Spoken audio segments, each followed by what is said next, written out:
వెలుగులో నడుచుట ప్రేక్షకులకి శుభములు.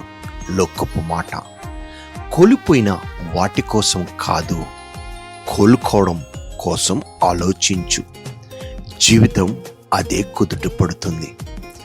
దేవుని మాట, మనము గ్రహింపలేని గొప్ప కార్యములు ఆయన చేయును.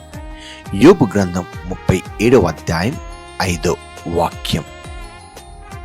చిన్న ప్రార్థన. దేవా, ఈ లోకంలో జీవిస్తున్న మా జీవితంలో అనేక సార్లు మేము పడుతున్న బాధలు, భయంకరమైన పరిస్థితులు గుండా మేము వెళుతుండగా ప్రభువా, అయ్యా వాటి గురించే మేము ఆలోచించుకొని ఉండిపోతున్నాం. కానీ నాయన, భవిష్యత్తు గురించి మేము ఆలోచించడం లేదు ప్రభు. నువ్వు గొప్ప కార్యాలు చేయడానికి ఇష్టపడుతున్నావు. అట్టి కృప నువ్వు మాకు దయచేయమని అడుచు. యేసునామమున వేడుకుంటున్నాం తండ్రి, ఆమేన్. దేవుడు మిమ్మల్ని దీవించును గాక. షాలోమ్.